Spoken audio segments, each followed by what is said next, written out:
everybody. Glad you could join us tonight. I got to tell you, I have been looking forward to this night since we've made the appointment. Actually, probably since, well, last year this time when we did our first interview with the four of us.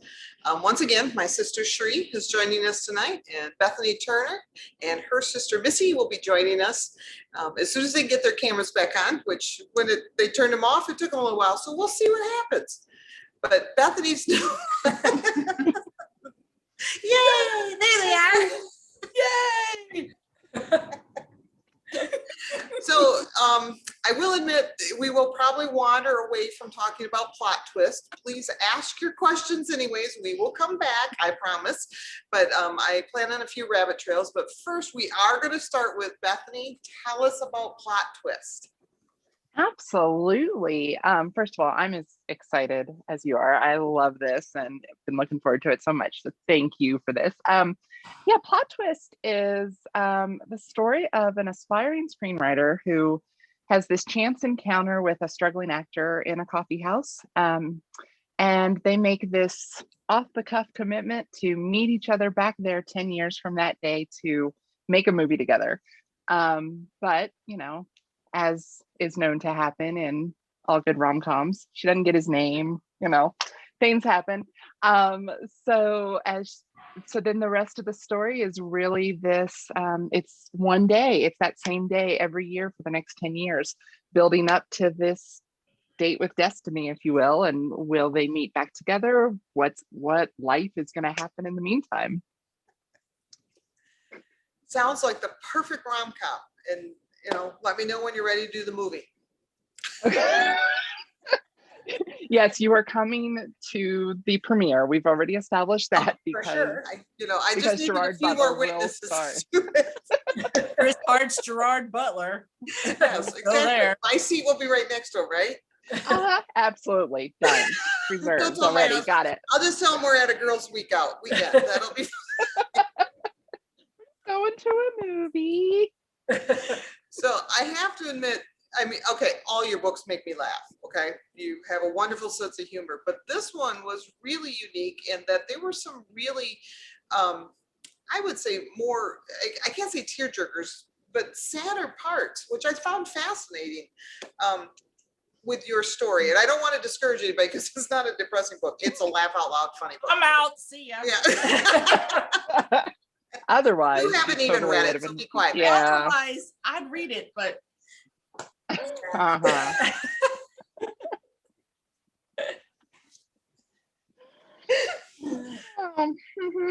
sorry. Okay, just a minute. We'll gather ourselves and we'll talk serious. I did promise everybody in the video promo that it was going to be very serious, so stop it. That's right. Yeah. Okay, we're focused. Yeah. Yeah. So, but anyways, I was trying to say is I find that interesting in your books that you include such serious moments to them. I don't want to give anything away. I'm having a hard time with not giving the plot away. But how do you weave that in there so well that you keep the humor to it, but the seriousness in there? I think it's a neat gift. Oh, thank you. You know, I don't know that I think about it. I mean, of course, there's lots of thought that goes into it, but it's really more of a case of I'm going where the character's taking me. And, you know, in any situation, I feel like there are serious implications. There are laugh out loud implications. And which ones are we going to bring to the surface? And so I kind of feel like that's what's actually involved, not so much of what's happening here. Is it going to be serious or is it going to be funny? It's like the situation is the situation. How are we going to look at it? What filter are we going to use? So it's kind of sometimes, I think, a switching of the filter of trying to feel the beat of, you know, the ups and downs of the character's life, and situations good either way. But do we need to laugh right now, or do we need to be a little more somber about it? Awesome. I've often wondered that reading. I love listening to authors tell me about their writing process because everyone is different. So, oh shoot, I had such a good thought there and now it went away. So we will now not use that thought. that thought later. Oh, I know what it was. When you talk about your characters, because you said that it's where the characters lead. Have you ever had a character go, "Oh, I need you to go over here," and the character is basically, "Oh no, we're going the exact opposite direction," or are you both pretty straightforward? No, they are not straightforward at all. Shocked. Not in the least. I think, I honestly think that's probably happened to some extent in every book. There's been some element of that. I would say the biggest of all my books, if I were to pick out the one that gave me the most trouble, it was Max Kavanaugh in Hadley Beckett's Next Dish. Yeah. He was trouble. And he came across on the page as trouble. And but what it actually finally took is, this is gonna, if this doesn't make sense to people, it really will make me sound crazy. But from a writing perspective, which we all know I am, so that's just but from a writing perspective, it's like he had to tell me why he was the way he was. And so until we got to that point, I wasn't able to work with him to pull out what we needed him to be for the story, because it was almost like just he was saying, look, this is who I am, take me or leave me. And I wanted that to be who he was, but because I didn't understand why he was that way, I didn't like him. And so then I was, so there's always something like that, they go their own direction, and sometimes it changes the story. And sometimes I just kind of have to, push them into submission a little bit and I have to convince them, hey, I'm in charge here. But it's not always easy, definitely. What you're doing now.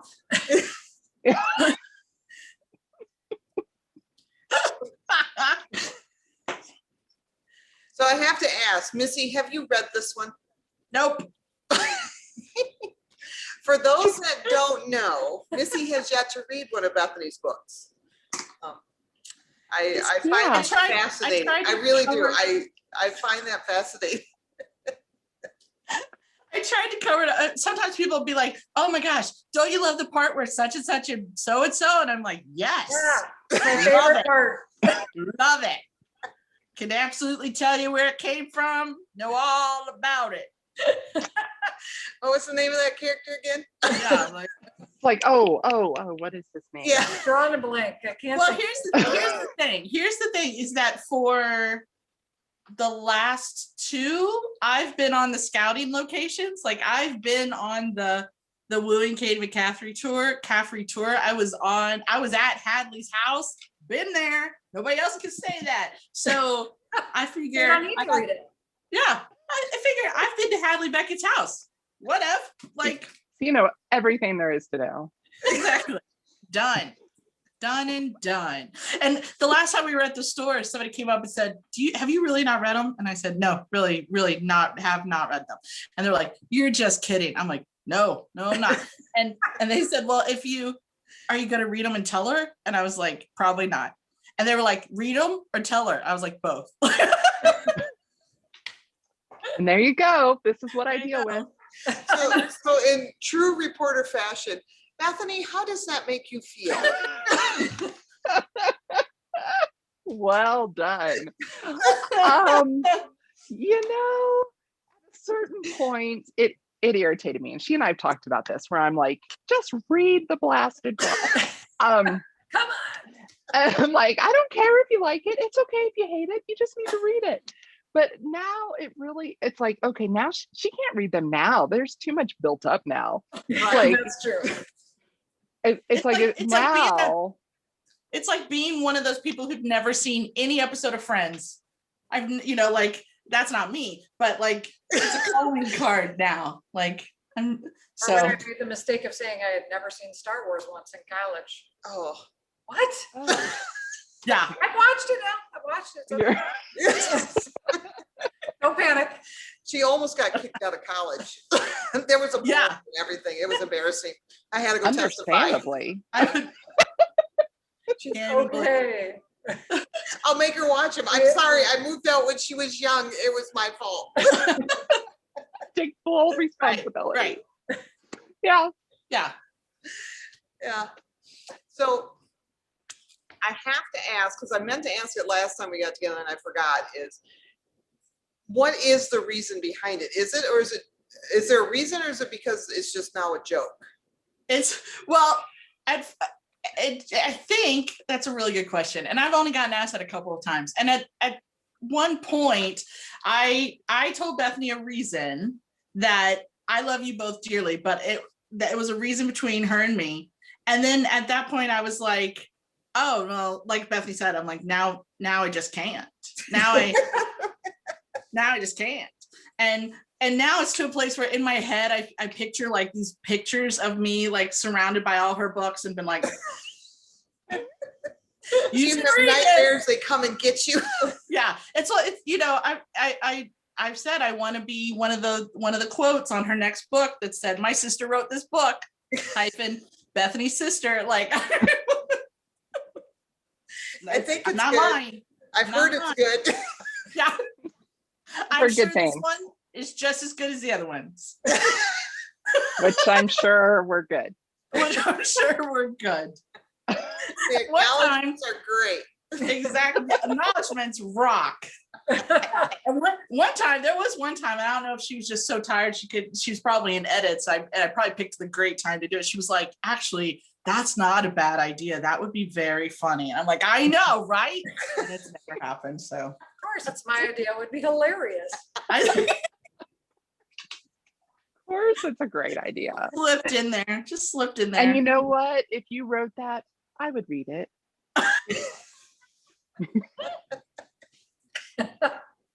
You were so rude. Oh. What's a typical youngest child? Eh? Oh my word. Oh my word. And see, here's the thing is that what's the age difference between you guys? Because we're 6 years. 10. 10. Oh, wow. Yeah.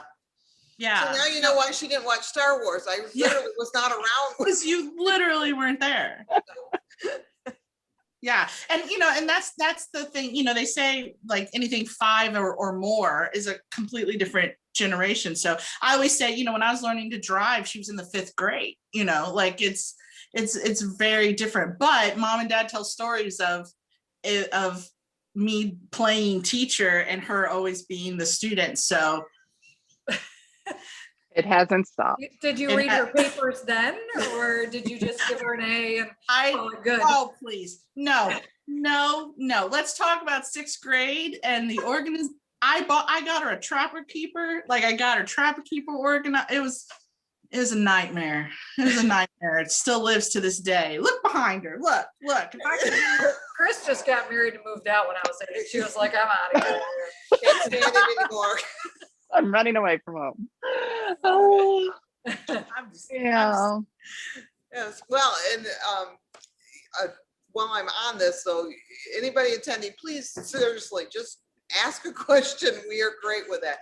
We could talk like this all night. So, just Yeah. forewarn you, jump in and interrupt, because otherwise we'll get to the end of the night and you'll go, I didn't ask my question. So please feel free to type them in the chat here or put it on Facebook. We'll get them to Bethany. So there is a Becca here, and that was where I was having trouble with that name. So. Right, all the bad. Yes, there's somebody here that will give me the questions and I will ask it to somebody. So sorry about that. So I'll take questions. I'm good. Sheree and I can take questions. We got this. Sure. Well, there you go. You should have had your students get on and ask questions. You could have given them extra Right. credit. Credit. Yeah. Yeah. Yeah. So tell us about your writing process. Is there, authors talk about research, or, is it more, do you plot it out first? Do you kind of just go along with it? I do not plot it out ever. Okay. Yeah, I really wish I did. Okay, like this, if you can see this crazy board behind me, that's a great example of my writing process right there. Visual representation. There you This go. is my brain on a corkboard right there. Everybody's a different learner. Yeah. And it's really like, okay, the only time I plot is about the last 15 to 20% of the book, because then it is coming so fast and so furious that if I don't jot it down, I'm going to lose track of what needs to happen. And it's like, at that point, it's like, okay, I know where this needs to end and I can't write another 50,000 words, you know? But until then, it really is just seeing where the characters take me. And the problem with that, more often than not, is I'm also a procrastinator. Yeah. And so let's see, my characters tend to, okay, so say my deadline is May 1st. About April 29th, I will know where the story's going. This is not new. That Trapper Keeper did not help. Case in It did point, not help the at all. Trapper Keeper story. From one Exhibit procrastinator A. to another, I hear you, Bethany. Thank live your you. pain. Thank you, my friend. It's a blessing and a curse. Could that I we are make you a list? dealt with. Yeah, Sri and I are going, get a clipboard, people. Like get a list going, y'all. Yeah. But then I always, And then I lose the list. right?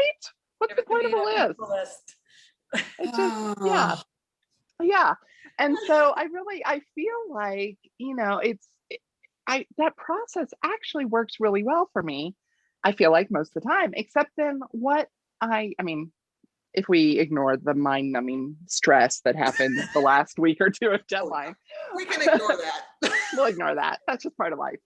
But the problem then is I turn in this thing to my editor every time that I'm just like, okay, I know the first 50%'s got to go. I know it needs an epilogue. I didn't know where it was heading. Do we need to completely switch the plot?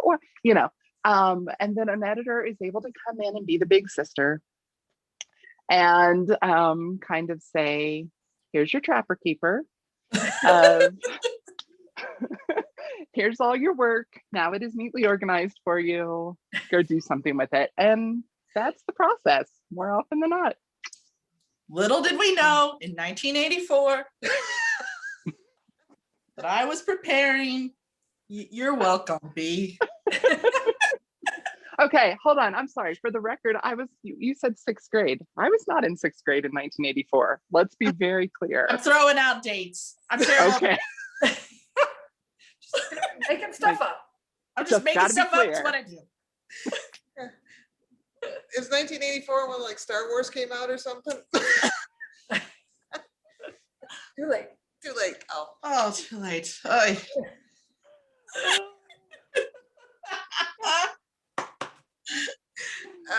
See, it's us big sisters taking care of the little sisters to make sure they survive. And That's exactly right. yeah, so you're welcome.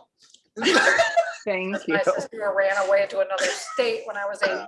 She's not bitter though. Isn't it nice? No. She's gotten counseling. It's used to be. I'll make that a drinking game every time Sheree brings it up. I'm gonna Just write a line on the wall. It's a baby Yeah. wedding. I am weeping.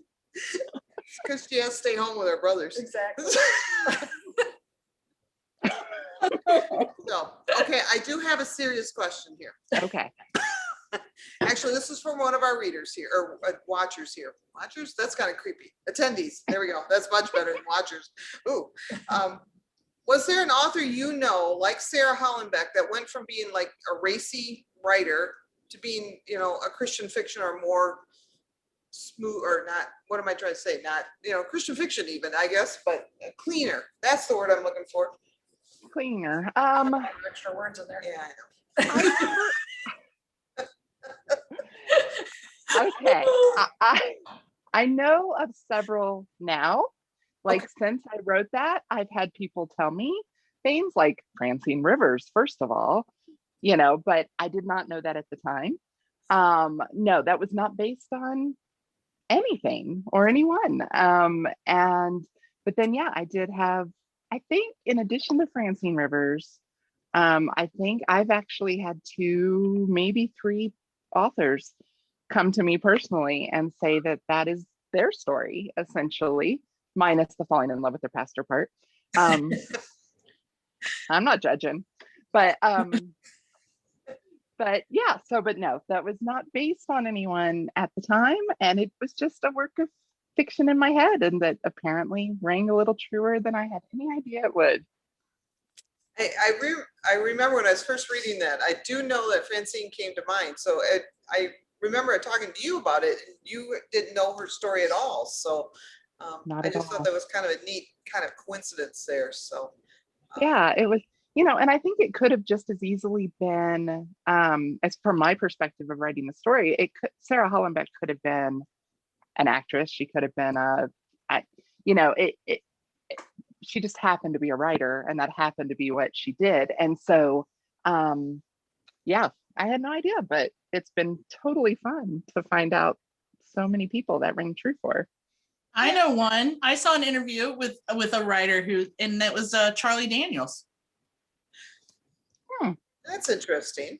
Yeah, he did that that dinner conversations with Mark Lowry and he talked about that. He said after he was like, nope, and he changed and he got rid of language and he got rid of, the songs had different meanings and all that kind of stuff. So I know one. Well, I don't know him. He's dead, right? He's dead. Okay, yeah. I think so. I don't know. I think so. If not, well, hey, shout out to Charlie. Hey, Charlie. Thanks for tuning in. We're trying to get Gerard Butler to acknowledge us, so why not? Why not? I've been trying to get John Stamos to acknowledge me since the second grade, so we're not going to give up. We're not going to give up. We'll work on that. That's how all this got started anyway. So Yeah. So. We know that's Chris. You know that story, right? You guys No. know that story. Oh no! Please share. Okay. Well, in second grade, I'll give the quick version. In second grade, I made it to the state finals or state writing competition. And the final essay that you had to write was if you could have lunch with any person, living or dead, who would it be and what would the lunch look like? All that stuff. And it was like 1987. So, I mean, we're talking Ronald Reagan and, yeah, exactly. So, it was just very, like, everybody wrote these very serious things. And I chose John Stamos. And Right there with you. thank you. I mean, I'm sure he was on my wall in 87. Thank you. I mean, would any of those people actually have been like, oh, I want to go with Margaret Thatcher over John Stamos? Exactly. No. She was not hanging on any of their walls. No, they were just suck ups trying to, but I won. So I think the whole pop culture thing has, stuck with me since the second grade. So Perfect. that's how I got my start. And your goldfish. And no, that was the spelling bee. Oh, okay. It was the goldfish named John Stamos too? Or? I thought maybe she got a prize for writing about John Stamos. Oh no, she won. So just like, she just wins all the time. So I forget. I won a goldfish in a spelling bee, and his name was Fred. Oh, it should have been John. It should have been John. Now I'm like, how did I miss that opportunity? But Chris invited me to work at Family Fair, and like 3 months later, I won the grand prize at the Christmas party. I made her quit. And those that don't know, Family Fair is a grocery store, that's local. They don't have any idea what Family Fair is. Come on. They're all like, okay, what's Family Fair? Is that a church thing? That was the important Sounds part. The awesome. part is I won. Yeah. That was the important part. congratulations. And she Here's made you where I quit? won. She's from the generation that always says, we're all winners. No, I was the winner. Not all of us. You did not win. I won. Yes, because I'm not your generation. It turns out. Love it. How does anybody listen to All right, this? we have a question. We do have a question. We have another serious question. Okay. Bethany's main characters have such fun names. How do you choose them? Oh, okay. I have a very scientific That is a great approach. question. It is a great question. I have a very scientific approach called randomnamegenerator.com. And I think that's the website. That could be the wrong site, but it is like a random name generator that I keep hitting it till it's right. And it's kind of like, I mean, I would say, I have a hard time sometimes admitting things I do well or looking at myself that way or whatever, but I do love my characters' names. I think I have some great characters' names. And I think every last one of them, it's just been a random name generator. And then it's like your wedding dress. Like when you see it, it's the same way. When I see the name, I know, but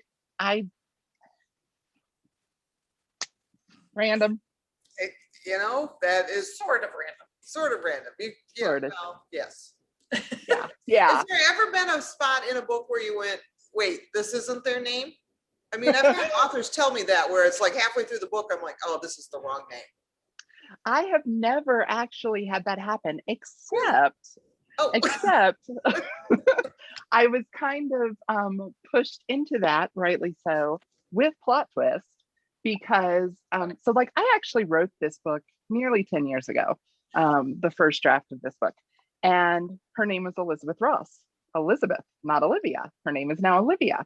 The only reason it changed after like nearly 10 years of being Elizabeth Ross is my editor said to me, have you ever thought about the fact that sometimes a nickname for Elizabeth is Betsy, and people could think of her as Betsy Ross? Oh yeah, that's no good. And I'm like, nope, never thought of that. Thank you. thank you. We will not So- be including that name. Thanks. That will not happen.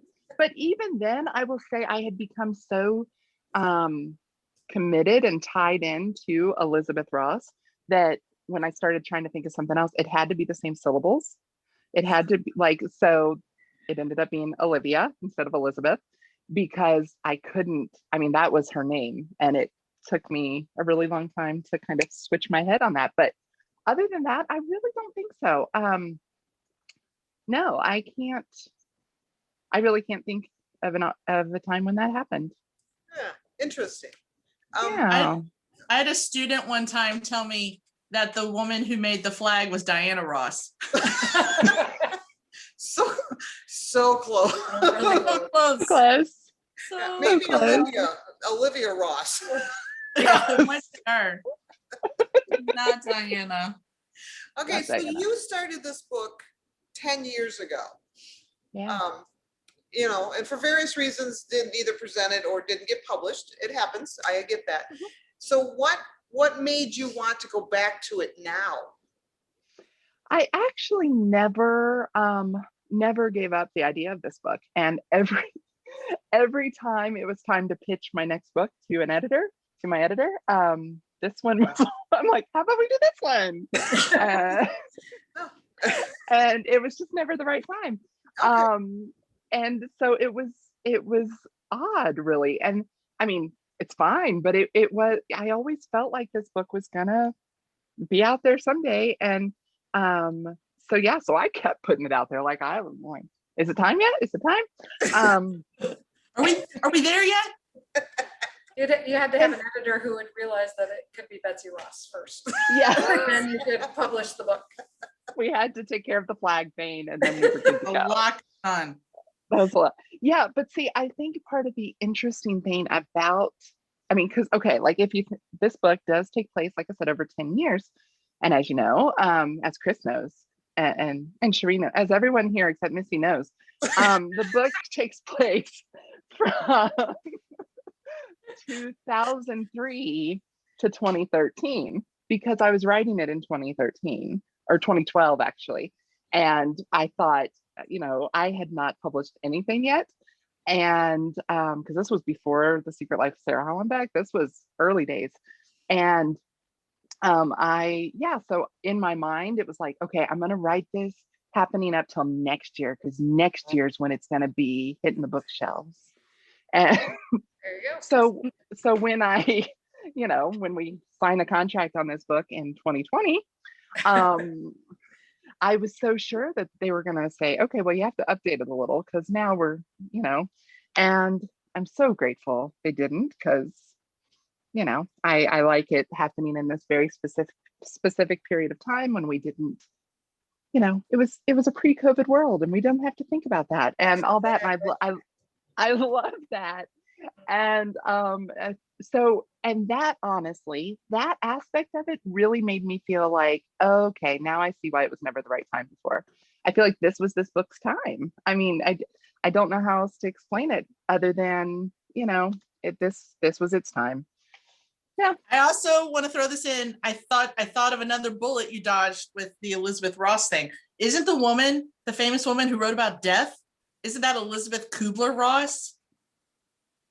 Who wrote about this? You caught us all on that one. Oh, y'all. Somebody back me up in the chat. You read different books than we do. Fine. I'm like, I've read lots of people who write about death. No. I don't.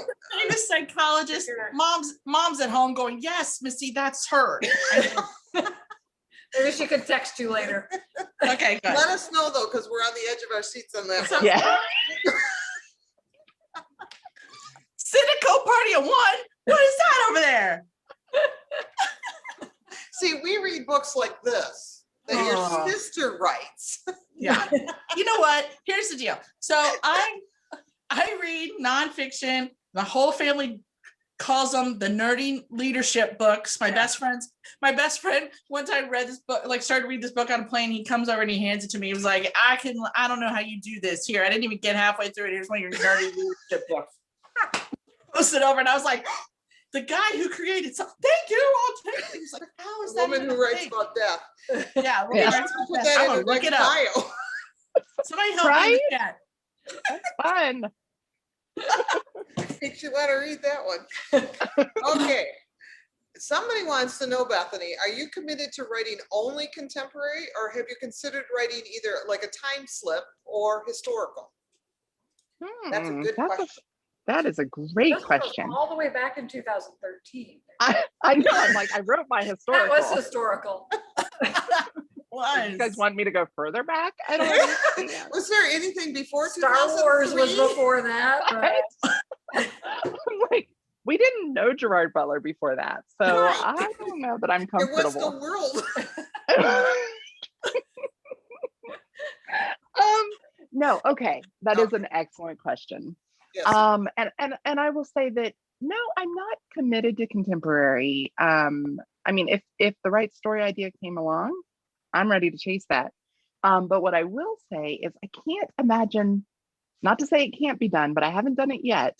I can't imagine writing a book that isn't full of pop culture references. And I actually put something on my Instagram stories today because someone asked a similar question. And my answer was, I don't know how comfortable I'd be using like vaudeville stars as my pop culture references. so not that far back. So Gilbert and Gonna do Sullivan. that TikTok dance. That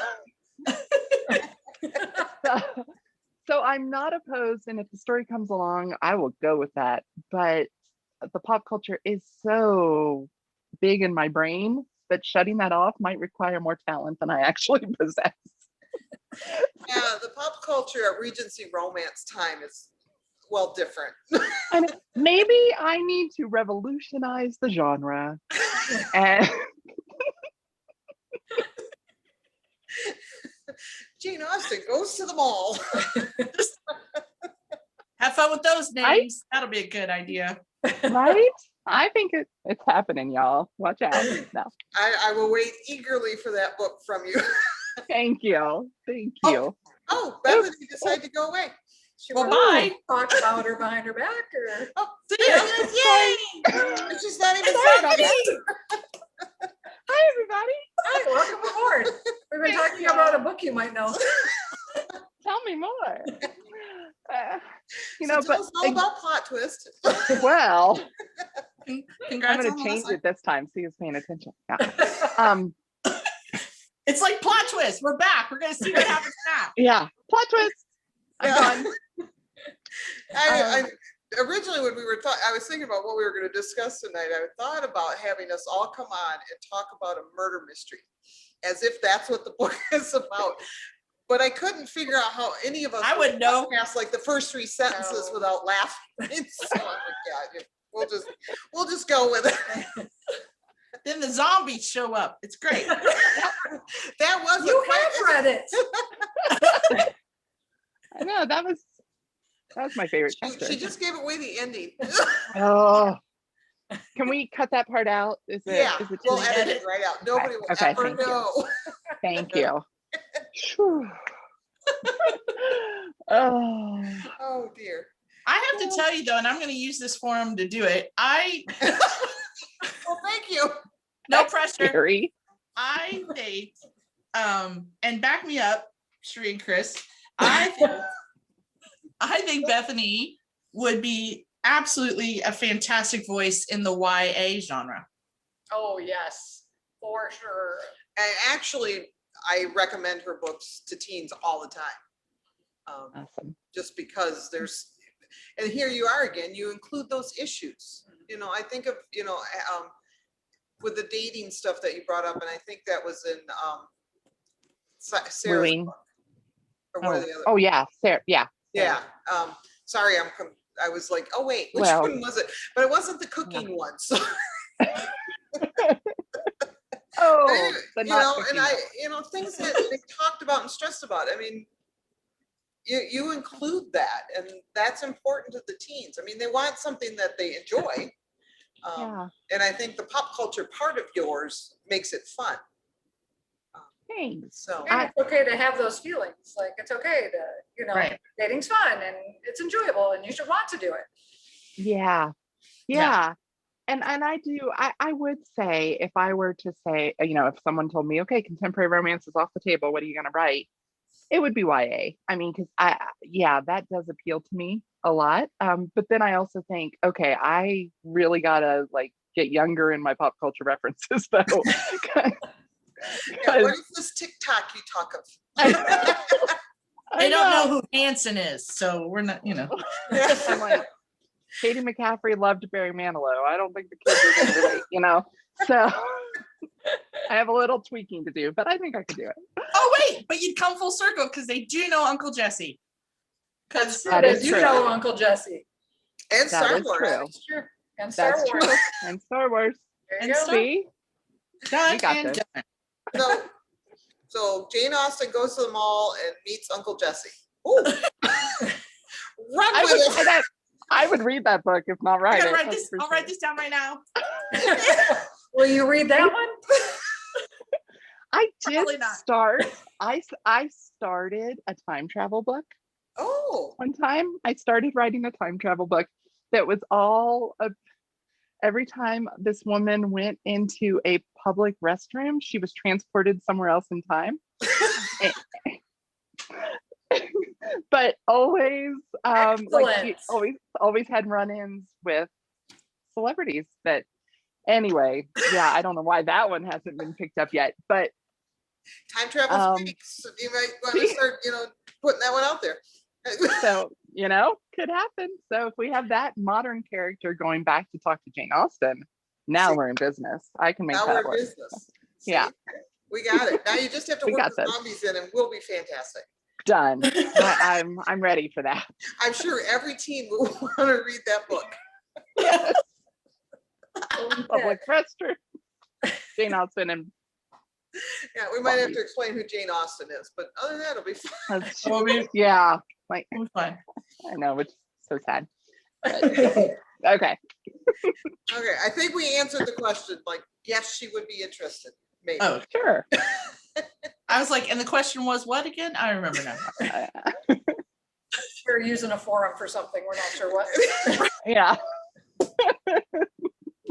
Oh goodness. So, in plot twist, who was your favorite character to write? Ooh. I loved Liam. I loved writing Liam. It is not his story in any way, shape, or form. It's 100% Olivia's story. But I loved he's having this transformation at the same time that Olivia's having this transformation, but his is, checking in once a year kind of is a challenge anyway with our main character, even to show their transformation. But when it's been a supporting character who is changing dramatically. And then, sometimes we do, let's see. Yep, I have to think, what can I say without spoiling anything? We there are years, February 4th years throughout that we don't see Liam on that day. And so sometimes it's longer than a year since we've seen Liam. So being able to bring in, I mean, that was fun, first of all, with all of them, of being able to bring in this completely, I mean, think of how much we all change in a year, but we don't notice it because we're with us every day, but then suddenly you have to bring in someone and only see them once a year or once every couple of years. So Liam was fun to write in that way. And Fiona was fun too. I always loved the best friends. Yeah. I loved her. She was just a hoot. She was a lot of fun. That's usually the best friends are usually right up there for me. And I loved her. I could do anything with her because the sky was the limit for Fiona Mitchell. No sweat. So that was a lot of fun. Yeah, I liked her personality. Like you said, I could do that. Just poof, off she went and did it. So yeah, did it. As each year arrived, I was like, okay, I wonder what she's doing this year. So yeah, I really liked that part. So, and I did. Y'all. Yeah, and Liam was very well done. I really enjoyed his character. So, Well, they sound charming. They are. You should read about them sometime. They're a lot of fun. You should meet them. They're great. Simon, You'd really like them. Read the book. Like Chris Simon movie. Read the book, Misty. now we're all gonna have T-shirts next time. Read the book. Read the book, Misty.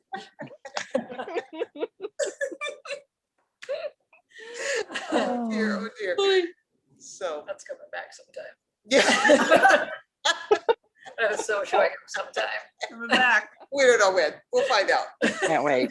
Can't wait. She's like, yeah, I'm not ever getting together with you guys ever again. I love it. So you have set your books all over the country. I mean, obviously not in all 50 states because you haven't written 50 books yet. Maybe I the haven't. time travel We'll one get there. goes to all 50 states. We'll wait and Every see. bathroom leads her to a different. Perfect. Can't wait to go last time. I mean, in this one, it makes sense that it was in California, but how do you pick where you want to put a book? Oh, I love that question. It's really, it kind of comes down to once I get a little bit of a picture of the character in my head, and not a whole lot, because as we've established, I'm not like planning this book out ahead of time. But once I kind of see this character, usually kind of like the other things we were saying, they kind of tell me where they live. It's like there's a certain thing about, and like with what are their names? Olivia and Fiona. I don't know. Yeah, definitely needed to be in LA and all that. But they told me, I mean, really, Olivia told me she was not a born and raised California girl. She had to be a transplant because of her personality. And so it's like, yeah, she's a Northeast girl who loves the sunshine and all this. And so, so it really, I do like writing places that I've either been or that it's easy enough to feel like I've been there. I mean, anytime I can write in New York, I'm going to write in New York because I think, I don't want to become just a writer that all our stories are based in New York, but I love that in New York, depending on what part of New York it's based in, it's like a different state, and whether you live in the Upper West Side or you live downtown or whatever it may be. And so I do love that, but yeah, they tell me where they're from. And yeah, I think that's been the case every time so far. It's just, or maybe it's, okay, well, the book my next year book, The Do-Over, she's a New York attorney, but kind of a reverse, I mean, sort of a thing like Olivia. I knew that this girl had not been born in New York, but New York is what she loves. And so for her, it had to be something of, she's kind of running away from something. And I didn't want to go. Her little sister. Yeah, she was running away from her little sister who had never seen Star Wars. Wow, that is so specific. I can't wait to read this book. Well, it's actually, I'm going Is to her add name that. Cherie? Edits aren't in yet. We're good. Good luck. It might be now. I can see the light bulb going, oh yeah, that is her name. Yes, it is. How did you know that? He's telling you. Oh yeah, thanks. See, I literally am on deadline for the do-over in edits. It's due Sunday. So I am in that crunch time right now of, yeah, I'm still writing. It might go in there. I can't put it past me. Yeah, but for her, so then it's like, okay, so she's not a small town girl because there's a difference there, but she's not a New York born and raised. And so then it was kind of, okay, what are some medium-sized established cities? And so like I was able to land on Durham, North Carolina. And it's like, I can't imagine it being anywhere else, but she just kind of had to show me her personality and then it just made sense. So that's usually how it works out. Well, that's interesting. That's just a riot. So can you tell us a little bit about that book? I The would plot love at all, to. or not really yet? If you don't want to share, and that's fine. You don't have to, but I can share a little Okay. bit. I think as of like this week, I know what's going to happen enough in this book that I feel like I can share. Since we it's didn't due have an Sun- interview last week. Yeah, right? I could not. There wouldn't be it any would have been a- Cherie yet. I know. Right. And since it's due Sunday and all. Yeah. So I'm getting there. No, it's the story of a lawyer named McKenna Keaton, Oh, who did you say lawyer or logger? In Does New it York, get it could be either depending on where you live. The logger. she's a big Manhattan logger. Uh, You're If not you're gonna going read mad it. at her when she goes to Central Park and gets right? When she gets arrested for cutting down the trees in Central Park. Boy, this book is a Okay. lot different than I thought it would be about. It is. It is. I'm really, I'm branching out a little on this one. Whoever Um, will Pun fix all intended. that, I'm gonna give it back to her trapper keeper. I know this is some organization's driving Shereen nuts, but go ahead. I know. Okay. Okay, She's- now we're being I'm- serious here. A New York City attorney, is that better? That's right. That's better. Who, her career is flying high. She walks into in our prologue, so I'm not giving anything away here. She walks into a boardroom expecting that she's being promoted to senior partner. And instead she's told that she's being put on unpaid leave while there's an investigation because she's suspected of embezzling a huge amount of money and she's going to be disbarred and all these different things. To save money, she goes back home to Durham, and then we deal with what are you guys saying? And then becomes a logger. And then And that's becomes a logger. logger. Exactly. You're welcome. Did I tell you this already? How do you know? Oh, I'm Who sorry. invites me on these I interviews? don't know. I think we're gonna leave her home next time. But then she gets to reunite a bit with an old high school friend named Henry, who is, I refer to him as Hot Ken Burns, because he's a documentarian. He's like the hottest documentarian in the country, but like Ken Burns, but hotter. That's how, I don't know how else to say it. Not Yeah. old. And a little younger, better haircut. Sorry, love you, Ken Burns, but if you're watching, Charlie I'm Daniels sure and he Ken is. Burns. The viewership number just went down. Well done. Oh, bye, sorry. Ken Burns. Sorry. Offending Ken Burns. That's the next name of your follow-up book. Here's the title for you. Yeah. There it is. There it is. So, but it's basically just she is forced into a do-over and in her life a little bit, and would she make the same choices if she had it all to do again? And when she does have the chance to kind of start over, what does she choose to do? So yeah, I'm actually loving this book, and I think it's going to be real good. We'll find out by Sunday. We'll find out when Missy reads it and lets us know. Yeah, Missy, tell us your thoughts as soon as you finish it.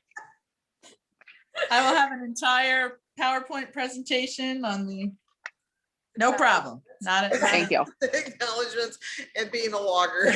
on the acknowledgements. Yeah, logger. Right. Right. Okay, so I meant to ask this earlier, now that we've been in New York with the loggers. Have you ever written a greeting card? Because I have to admit, and I'm not giving a big plot thing away here, guys, but the ones you write in this book are hilarious, and I would buy them. Definitely. And send them to Chris. Hey. So did you ever do that as your career? And now I know why you don't. But I was a pro. No, I did not. I did not. And I've never written a greeting. I've written what? How many are in here? 11 greeting cards in my life, I think. And that's it. And that's I'm good with that. You know, I'm out. a Hallmark is coming calling. I know it. Once this releases, you're gonna have a second career. I know. I've turned down Dayspring already. Hallmark's right around the corner. Well, you know, our history with greeting cards goes way back to when we were little, because our grandparents ran a Hallmark shop. Oh, good. Yeah, our grandfather would fix cameras in the back, and then the front of the shop, like the whole side of the shop, was greeting cards. So that was one of my first jobs, was putting. But my grandma would always be like, "Oh," because I would be reading them, and then I would put it away. Then I would read the next one, and then I would put it away. And there's some funny ones out there. I will admit. There are. But first you had a camera shop and a Hallmark shop together. Yeah, that's interesting. It really is an interesting combination. It is, and you know, it's mainly it was called the camera shop, but you know, his workshop was in the back, but then the whole rest of the shop was Hallmark. That's interesting. That's funny. Yeah. I don't think I've ever known anybody. Well, that's not true. I did know somebody that owned the Hallmark store. So, and I worked there the day I worked there the day that my grandparents closed up shop, and to bring us full circle, they took me to see Star Wars. Perfect. Yeah. Now what my mom make it through college. We're out. Yeah. Now what my mom and dad are sitting. Now probably our parents are sitting talking to the screen saying, "Now tell what actually happened," which was I was very little, and as a full-blown nerd, I feel terrible saying this, and so might as well just get it out there now before I run for office, so that this is out there. I fell asleep the first time I saw Star Wars in the theater, but I was little. So 16. Oh yes, it was a couple weeks ago, and I was tired. Sixth grade. Sixth grade. Actually, now I could understand falling asleep in a movie theater. So I know. Right now, just be happy to get 2 hours in the dark. Yeah. Yeah. Well, and going back to the greeting cards for just a second. So like when I wrote the book so long ago, I remember that being like fun, and I had to completely write one new greeting card when I did edits 10 years later. It was the hardest thing I think I've ever done. I was like, how did I do? I mean, not that these, when you all read it, people out there, you know, you'll see they're cheesy, they're horrible. They're they're hilarious. But the one that I had, there's one that's super short. I don't know if I can. That's how long it is. That's the new one, because that was all I could come up with. Okay, now I'll have to go look that one up after we're done here and read it. Okay, it's the one before 2011. Okay. That's the only new one. I'm like, I got nothing. I don't know. I've moved on. I'm not writing greeting cards I- anymore. I don't do You've that been the best anymore. greeting card ever. I got nothing. I got nothing. It's good for every occasion, birthdays, thinking That's of right. you, sympathy card. I got nothing. I got nothing.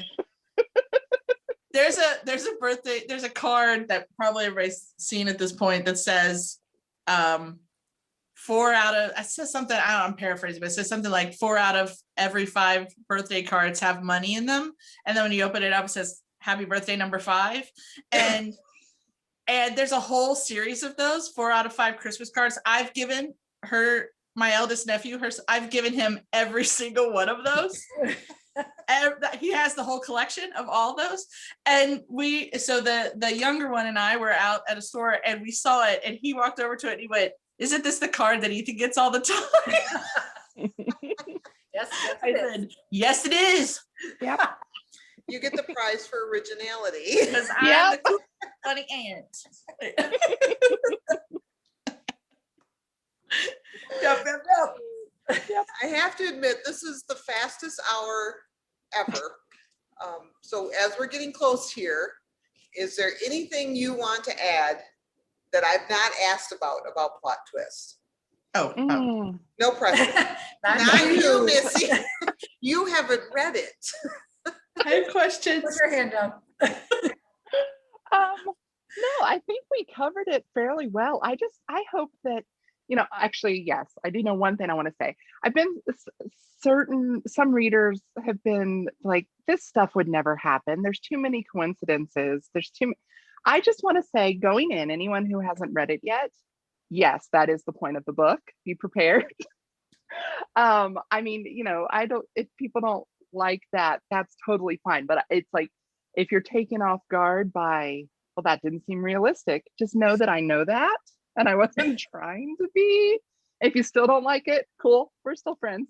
But yeah, it's very much a suspension of disbelief. Just come in, have fun with it, and just go along for the ride. And I hope people will give it a shot. Awesome. And I totally agree. There was a couple parts in there I actually rolled my eyes and told you that you could hear me. I went, oh, Bethany.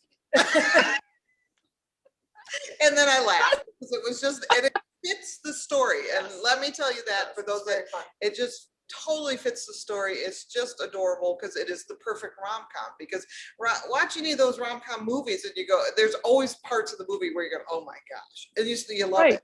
It fits that perfectly. So I agree. So what is its release date? June 15th. June 15th. So we are going to get it soon. You can still pre-order it at bakerbookhouse.com and it'll pop in the mail as soon as we get it here for you. So, and do you have a release date on your next book or just 2022? March of 2022. So I do know that much. Do I expect one for my birthday? Just saying. Considering Chris asked for tickets to the premiere next to Gerard Butler, I feel like it's easier to get your present, Sherry, so I can do that. The youngest are always spoiled. I never get anything for my birthday.